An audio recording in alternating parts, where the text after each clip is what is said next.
गुफा का रहस्य भूत या हॉरर स्टोरी रामगढ़ गांव की एक प्रचलित कथा है। दोपहर 12 बजे से लेकर आधी रात के 12 बजने तक गांव के बीचों बीच बने एक गुफा से अजीबोगरीब आवाजें आती है। इन आवाजों में इतना दर्द होता है कि सिर्फ सुनने से ही दिल की धड़कन तेज हो जाए। इस गुफा से गुजरने वाले हर शख्स को उसका नाम उस गुफा के अंदर गूंजता सुनाई देता है। पिछले 37 सालों से इस गुफा के अंदर से भयानक आवाजें और खतरनाक हरकतें हुई जा रही है। एक तो ये गुफा गांव के बीचों बीच है, तो ऐसे में गांव के लोगों को इस गुफा के खौफ को खत्म करना ही होगा, और ये तभी खत्म होगा जब अंदर से ये खौफनाक आवाजें और आकर्षण खत्म होगा। साल 2013 की बात है, जब दो पैरानॉर्मल इन्वेस्टिगेटर राजू और अनमोल को इस गुफा का रहस्य जानने के लिए बुलाया जाता है।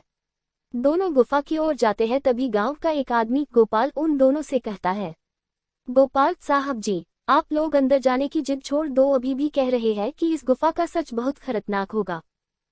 राजू, अरे गोपाल जी, हमारी तो ये ड्यूटी है, हमारा डिपार्टमेंट हमें जो टास्क देता है उसे तो पूरा करना ही है। ये कहते हुए वे दोनों उस गुफा की ओर चल पड़ते हैं और शाम के करीब 5 बजे गुप्त तरीके से दोनों पैरानॉर्मल स्पेशलिस्ट उस भूतिया गुफा के अंदर पहुंचते हैं। राजू और अनमोल के अंदर दाखिल होते ही गुफा में उनके नाम की गुस्सैल आवाज गूंजने लगती है, हंसते हुए, चले जाओ यहाँ से, नहीं तो मरोगे दोनों तुम लोग, इस दर्द की दुनिया से बाहर निकल जाओ, नहीं तो दोनों की मौत आज रात 12 बजे तय है। अनमोल, यार राजू, ये गुफा कितनी अजीब है, आज तक ऐसा कोई केस हैंडल नहीं किया जहाँ बेजुबान गुफा धमकी देती हो। राजू, भूतिया जगह हमेशा अजीब और खतरनाक ही होती है, बस अब सोचन कम कर और टॉर्च की मदद से पिक्चर कलेक्ट कर। अनमोल गुफा की हर तरफ से पिक्चर कलेक्ट करते करते आगे बढ़ने लगता है। अनमोल को तभी बड़े बड़े कदमों की आवाज सुनाई देने लगती है। ये आवाज उसके ठीक बगल से आ रही थी। वो उस कदमों के आवाज का पीछा करते करते गुफा के आखिरी ओर पहुंच जाता है। उसे गुफा के अंत में एक दरवाजा दिखाई देता है। उस दरवाजे पर लिखा था, दूसरी दुनिया का दरवाजा। अनमोल मन ही मन में ये सोच रहा था कि ये दरवाजा कहीं दूसरे दुनिया का तो नहीं। तभी उसे दरवाजे के उस पार से एक आवाज सुनाई देती है, अनमोल बेटा, मैं तुम्हारा दादा, मेरे पास आ जाओ बेटा। अनमोल, बाप रे, ये कैसा दरवाजा है, ये तो मेरे दादाजी की आवाज है। अनमोल को उस दरवाजे के पीछे से उसके दादाजी की आवाज सुनाई दे रही थी। वो सुनकर अनमोल खुश और इमोशनल हो रहा था। इसी इमोशन में वो एक गलती करने जा रहा था। उसने दरवाजा खोलने के लिए हाथ आगे बढ़ाया कि तभी पीछे से राजू की एक चीख पूरे गुफा में गूंजने लगी। राजू की चीख सुनकर अनमोल भागता हुआ पीछे गया। अनमोल राजू के पास पहुंचा। वह बिल्कुल नॉर्मल खड़ा था, जैसे कुछ हुआ ही ना हो। अनमोल, राजू, ये कैसा गंदा मजाक है, तुम अभी चीखे क्यों? राजू हल्का मुस्कुराता चुपचाप खड़ा रहा। इसके बाद अनमोल राजू को उस दरवाजे की ओर चलने का इशारा देता है। दोनों उस गुफा के अंत में उस दरवाजे की ओर पहुंचते हैं जहां से दूसरे दुनिया का रास्ता शुरू होता है।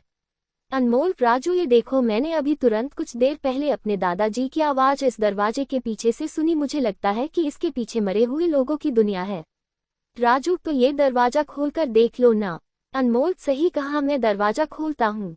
अनमोल दरवाजा खोलने ही वाला था कि तभी उसकी नजर राजू की शरीर पर पड़ती है।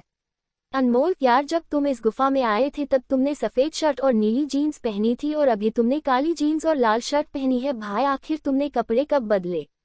तभी राजू के दांत बाहर आने लगते हैं, उसका कद बड़ा होने लगता है, उसके हाथ के नाखून बड़े होने लगते हैं, और अब वो पूरी तरह से एक डेविल बन चुका था। वो डरावनी हंसी के साथ एक भारी आवाज में कहता है, डेविल, तेरे राजू को मैंने 10 मिनट पहले ही इस दरवाजे के पार भेज दिया जब तुमने उसकी चीख सुनी थी। अनमोल डरते हुए बोला, मतलब कि तुम्हें राजू को मार डाला? डेविल, तुझे कोई शक है तो जा इस दरवाजे के उस तरफ, तुझे तेरा दोस्त वही मिलेगा। जिस दुनिया से तू आया है वहाँ मरने से पहले लोग रहते हैं, और अब तू जिस दुनिया में जाएगा वहाँ मरने के बाद लोग रहते हैं। मौत की दुनिया में तेरा स्वागत है। इसके बाद अनमोल भागने की कोशिश करता है, लेकिन सामने वो राक्षस खड़ा था। अब एकमात्र रास्ता वो दरवाजा था। उसने सोचा ये दरवाजा इस गुफा के बाहर जाने का रास्ता होगा। अनमोल खुद की जान बचाने के लिए दरवाजा खोल देता है। उसको दरवाजे के अंदर पूरा अंधेरा दिखाई देता है। उस दरवाजे के अंदर से रोने और चिल्लाने की आवाजें आने लगती है। अनमोल इससे पहले कि दरवाजे को बंद करता, एक लंबा सा हाथ उस दरवाजे के अंदर से आया और अनमोल को उस दूसरी दुनिया की तरफ खींच लिया। इससे अनमोल की एक तेज चीख निकल गई और वह डेविल भी जोरों से हंसने लगा। आज तक कई लोगों ने गुफा के अंदर जाकर उसके रहस्य को जानने की कोशिश की है, लेकिन कोई भी उस गुफा के रहस्य को जान नहीं सका। आपको ये स्टोरी कैसी लगी आप कमेंट में बताओ और ऐसे ही रोमांचक स्टोरी सुनने के लिए हमारे चैनल को सब्सक्राइब कीजिए और बेल आइकन को ऑन कीजिए। जैसे ही हम स्टोरी अपलोड करेंगे सबसे पहले नोटिफिकेशन आपको मिलेगी। स्टोरी सुनने के लिए आपका धन्यवाद।